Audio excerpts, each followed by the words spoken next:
সাইয়েদনা আদম আলাইহিস সালাম ভুল করলেন, শত শত বছর কাঁদলেন। আল্লাহ বললেন, ও আদম, কিছু বাক্য তোমারে শিখিয়ে দেই, এই বাক্য দিয়ে তুমি আমার কাছে তওবা করো, তোমার তওবা কবুল করে নেব। সাইয়েদনা আদম বললেন, রব্বানা, পড়েন, রব্বানা যালামনা আনফুসানা ওয়া ইল্লাম তাগফির লানা ওয়া তারহামনা লানাকুনান্না মিনাল খাসিরিন। ও আল্লাহ, আমি জুলুম করেছি নফসের উপর, ভুল করেছি, অন্যায় করেছি, অপরাধ করেছি, আপনি যদি ক্ষমা না করেন আমি শেষ হয়ে যাব। লানাকুনান্না মিনাল খাসিরিন, আমি ক্ষতিগ্রস্তদের মধ্যে শামিল হয়ে যাব। ঠিক কি না?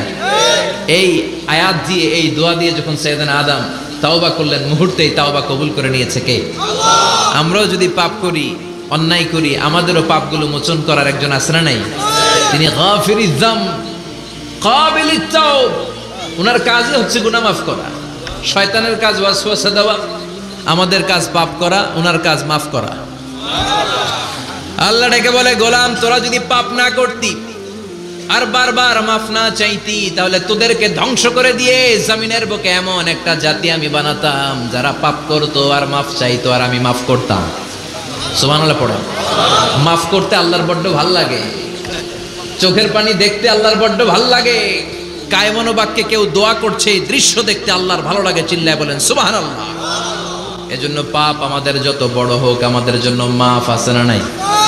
এজন্য যত পাপ, যত অন্যায় আমরা করি না কেন, আমাদের এই পাপগুলো, অন্যায়গুলো ক্ষমা করার একজন আছে না নাই? তিনি কে?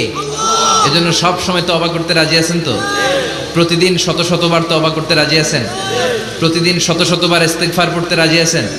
বিশ্বনবী প্রতিদিন 70 বারেরও বেশি ইস্তেগফার পড়তেন।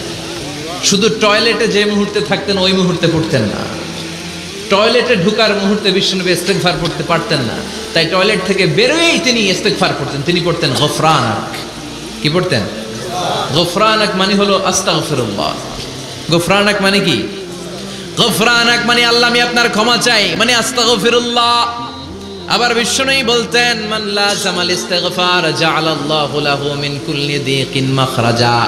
যে ব্যক্তি সব সময় ইস্তেগফারের সাথে লেগে থাকে, তাকে সব সময় বিপদ থেকে মুক্তি দিবে কে? আমাদের জীবনে বিপদ আছে না নাই? কত ধরনের বিপদ। যে কোনো সময় অসুস্থ হয়ে যেতে পারি, যে কোনো সময় দুর্ঘটনার কবলে পড়তে পারি, যে কোনো সময় গুম হয়ে যেতে পারি। কথা কন, এদেশে গুম টুম নাই মনে হয়, ক্রস ফায়ার নাই, কে কোন সময় গুম, কে কোন সময় নাই, কোনো ঠিক নাই। আল্লাহ বিশ্বনবী বললেন, মান লাজিমাল ইস্তিগফার জাআলাল্লাহু লাহু মিন কুল্লি দিকিন মাখরাজা। সব সময় যে ইস্তেগফারের সাথে আঠার মতো লেগে থাকবে, আল্লাহ তাআলা তাকে বিপদ থেকে সব সময় মুক্তি দান করবেন। সুবহানাল্লাহ পড়েন। 2 নম্বরে বিশ্বনবী বললেন, অমিন কুল্লি হাম্মিন ফারাজা। ওই ব্যক্তিকে রব্বুল আলামিন সব ধরনের দুশ্চিন্তা থেকে মুক্তি দিয়ে দিবেন। আমাদের জীবনে দুশ্চিন্তা আছে না নাই? টেনশন নাই কার কার? হাত তোলেন তো, যে হুজুর আমার কোনো টেনশন নাই। আপনার টেনশন নাই, মাশাআল্লাহ। আমার সাথে দেখা করবেন আলোচনার পর। টেনশন ছাড়া মানুষ আছে? বাসার টেনশন, মরার টেনশন, কবরের টেনশন, ক্যারিয়ারের টেনশন, বিদ্যুৎ বিলের টেনশন, গ্যাসের বিলের টেনশন, বাড়ি ভাড়ার টেনশন আছে না নাই? বিশ্বনবী বললেন, টেনশন ছাড়া মানুষ নাই। সব সময় 18 মতো যে ইস্তেগফারের সাথে লেগে থাকবে, তাকে টেনশন মুক্ত করে দিবে কে? 3 নাম্বার, ওয়ারযুকহু মিন হাইসু লা ইয়াহতাসিব। এমন জায়গা থেকে আল্লাহ তাআলা রিজিকের ব্যবস্থা করে দিবেন, সে কল্পনাও করতে পারবে না। আমি নিজে এটার প্রমাণ পেয়েছি। অনেক অনেক সময় আমি কল্পনাও করি নাই যে এখান থেকে আমার রিজিকের ব্যবস্থা হতে পারে। এমন পরিমাণে রিজিকের ব্যবস্থা এসেছে, 2 হাতে নিয়েও কুলাতে পারি নাই।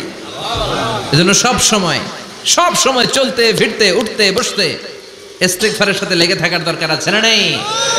আবার বিশ্বনবী বললেন, সদা সর্বদা যারা সব সময় ইস্তেগফার পড়বে, আল্লাহর পক্ষ থেকে কোনো আযাব গজব তাদের উপর পাকড়াও হবে না। ওয়া মা কানাল্লাহু মুআযযিবাহুম ওয়া হুম ইস্তাগফিরুন। সুবহানাল্লাহ। যতক্ষণ তুমি ইস্তেগফার পড়বে, আল্লাহর পক্ষ থেকে প্রোটেকশন আছে না নাই?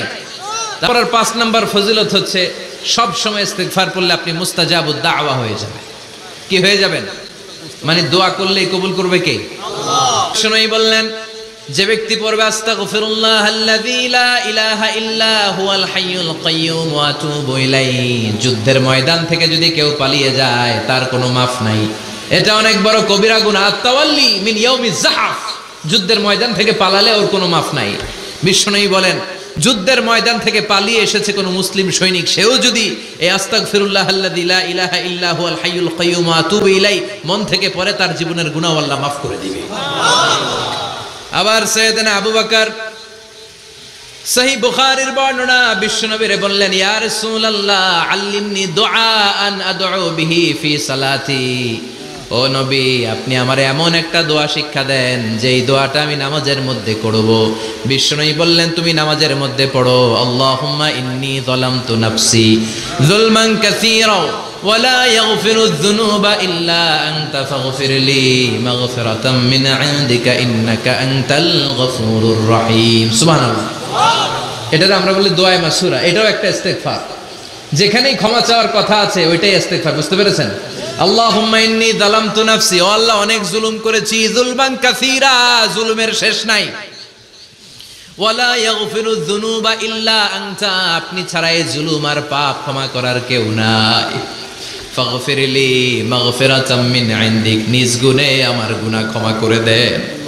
ওয়ালা ইয়াগফিরুয যুনুবা ইল্লা আনতা, আপনি ছাড়া গুনাহ ক্ষমা করার দ্বিতীয় কেউ নাই। আমাদের পাপ ক্ষমা করার আর কোন সত্তা আছে? চিল্লায় বলেন, আছে?